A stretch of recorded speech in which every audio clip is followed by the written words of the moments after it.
मैं Amit Kumar टसन sir class में आपका स्वागत है।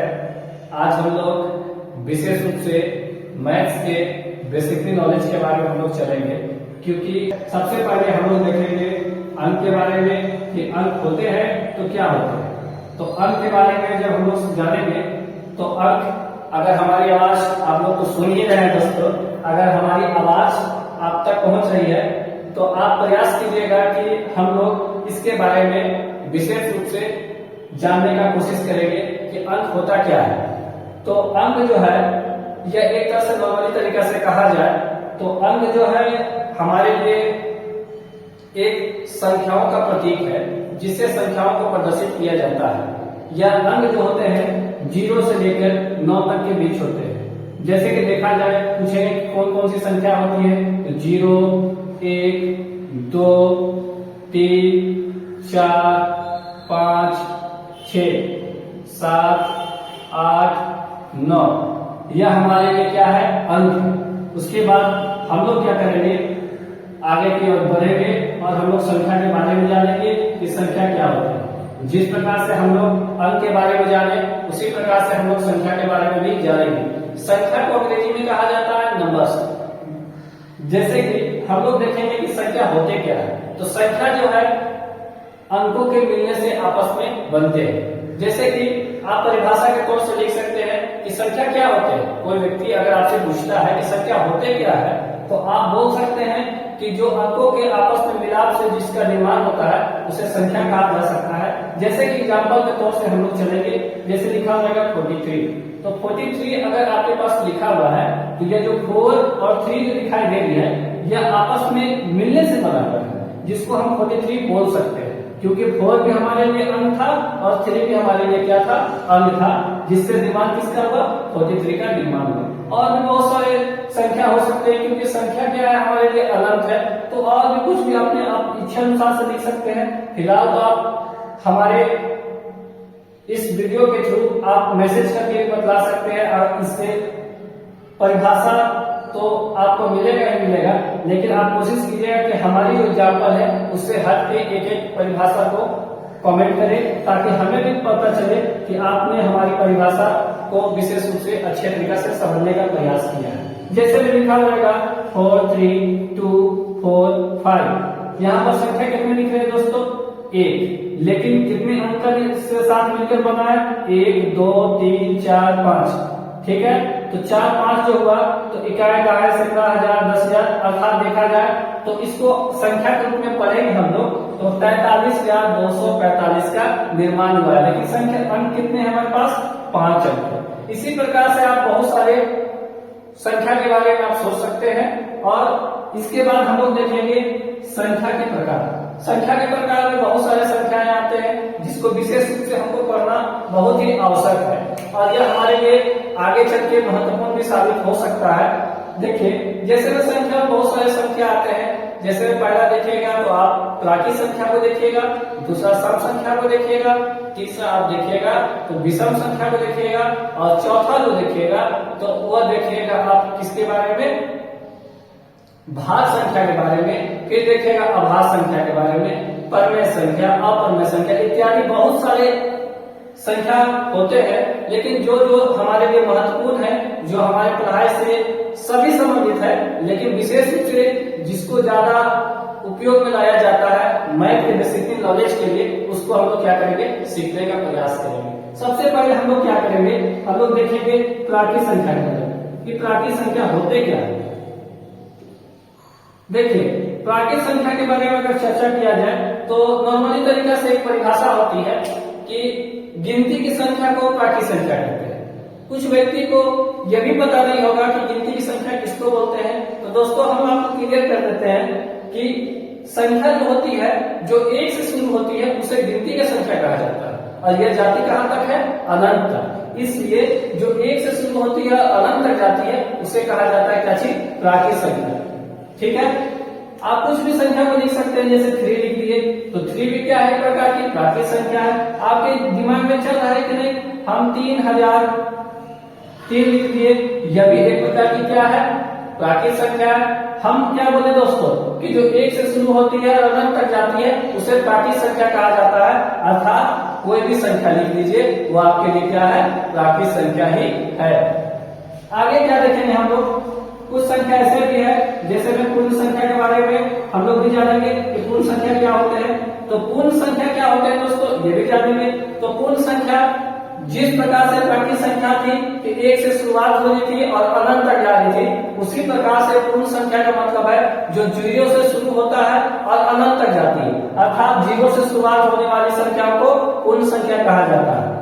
यह आपसे पूछा जाएगा कि जीरो किस प्रकार की संख्या है, जीरो पूर्ण संख्या है? तो दोस्तों बिल्कुल जीरो पूर्ण संख्या है। साथ ही आपसे पूछ लिया जाएगा कि 4, 3, 43 ये सब क्या है, पूर्ण संख्या है? तो बिल्कुल है। लोग इसमें एक चीज में एक महत्वपूर्ण क्वेश्चन को भी पूछा जाता है कि क्या सभी प्राकृत संख्या पूर्ण संख्या हो सकते हैं? तो सभी प्राकृत संख्या पूर्ण संख्या हो सकते हैं, क्योंकि हम लोग परिभाषा कुछ समय पहले पढ़े या जाने कि प्राकृत संख्या की शुरुआत 1 से होती है, लेकिन पूर्ण संख्या की शुरुआत कितने से होती है, 0 से होती है। और सभी प्राकृत संख्या पूर्ण संख्या हो सकते हैं, लेकिन सभी पूर्ण संख्या प्राकृत संख्या नहीं हो सकते हैं, क्योंकि इसकी शुरुआत कहां से हो रही है, 0 से हो रही है। और आगे हमारे लिए क्या रहेगा, जिस प्रकार से हम लोग संख्या के बारे में प्राकृत संख्या पूर्ण संख्या पढ़े, उस प्रकार से अगला जो हमारा संख्या रहेगा वह संख्या रहेगा सम संख्या। तो सम संख्या क्या होते हैं दोस्तों, इसके बारे में हम लोग जानेंगे। सबसे पहला इसकी परिभाषा लोग इसके बारे में बहुत सारे रूप से निकालते हैं, लेकिन हम लोग इसके बारे में आज 2 परिभाषा के बारे में जानेंगे। और 2 परिभाषा कौन कौन सा है उसके बारे में भी जानेंगे। सबसे पहला वैसी संख्या जो 2 से पूर्णतः विभाजित होती है, मतलब 2 से पूरी कट जाती है। दोस्तों जैसे कि आप लिखे हैं 14, तो विभाजित का मतलब क्या होता है, भाग देने पर पूरा पूरी विभाजित हो जाए। 2 से विभाजित करने का प्रयास करेंगे तो 2 सतह कितना हो गया, 14, अर्थात हमारे लिए जो 14 संख्या थी वह क्या है, एक प्रकार की सम संख्या।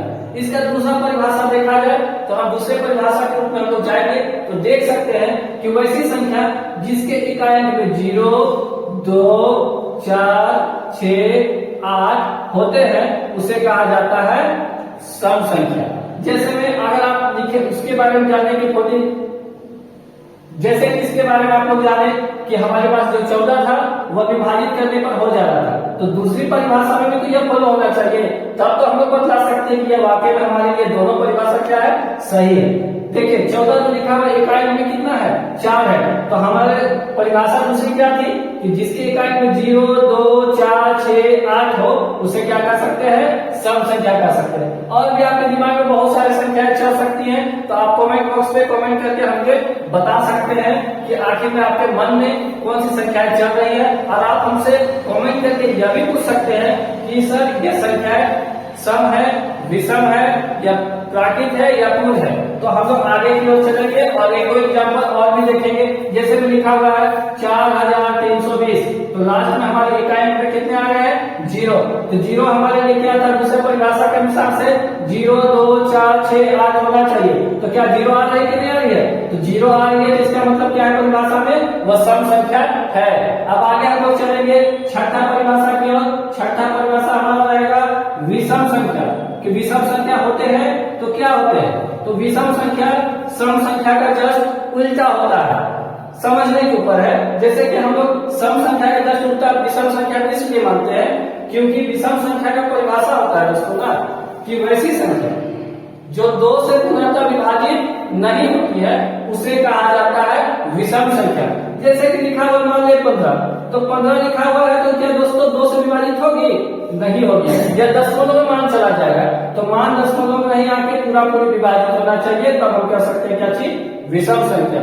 और भी बहुत सारी संख्या है जो हमारे लिए विषम का रूप ले सकती है, जैसे कि 1 हो गया, 3 हो गया, 5 हो गया, 7 हो गया, 17 हो गया, 29 हो गया, बहुत सारी संख्याएं आती है। लेकिन आप जब दूसरा परिभाषा के बारे में जानिएगा तो साफ तौर से क्लियर हो जाइएगा कि विषम संख्या बोलते हैं तो किसको बोलते हैं। जिस प्रकार से सम के इकाई अंक में होना चाहिए था, उसी प्रकार से विषम संख्या के इकाई अंक में 1, 3, 5, 7, 9 अगर आपको दिखाई देगा तो वह समझ जाइएगा कि विषम संख्या है। जैसे कि मान लीजिए लिखा हुआ था 15, तो 15 की इकाई में क्या आ रहा था? 5 आ रहा था।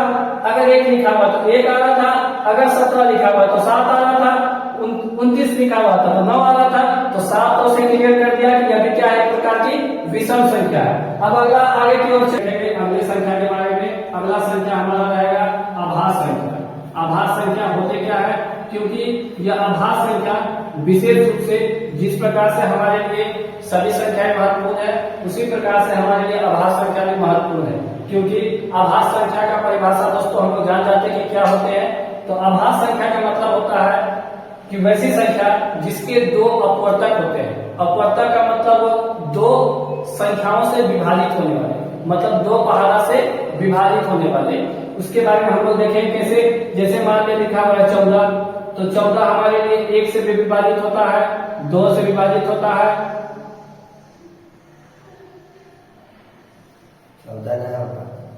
14 में कर रही है। जैसे हम लोग देखेंगे यहाँ पर 2 के बारे में, तो 2 हमारे लिए 1 से विभाजित होता है, 2 से विभाजित होता है। तो हमारे लिए कितना पहाड़ा से विभाजित हो रहा है? 2 पहाड़ा से विभाजित हो रहा है। इसलिए 2 के अपवर्तक कितने हो गए? 2 हो गए। और 7 से देखा जा रहा था कि आभास संख्या का मतलब क्या था? कि वैसी संख्या जिसके 2 अपवर्तक होते हैं। इसी तरह से एग्जाम्पल के तौर से और भी देख सकते हैं। जैसे कि मान लीजिए लिखा हुआ है 7, तो 7 1 से भी विभाजित होता है, 7 से विभाजित होता है। तो कितने संख्याओं से विभाजित हो रहा है? 2 संख्याओं से। विभाजित होने वाले संख्याओं को ही हम लोग क्या कहते हैं? अपवर्तक कहते हैं। जैसे कि 7 हमारे लिए किससे? 1 से और 7 से विभाजित हुआ, तो अपवर्तक कितने हो गए? 2। तो हमारे लिए आभास संख्या 2 भी है, 7 भी है। ऐसे तो आपके मन में जो भी चल रहा हो आप कमेंट करके हमें बता सकते हैं कि यह भाज्य संख्या है, आभास संख्या है, या और भी कोई संख्याओं के बारे में आप हमें कमेंट करके पूछ सकते हैं। यहाँ पर देखेंगे आभास संख्या सबसे छोटी जो होती है, सबसे छोटी आभास संख्या देखा जाए तो 2 होती है, और यह संख्या अनंत तक जाती है।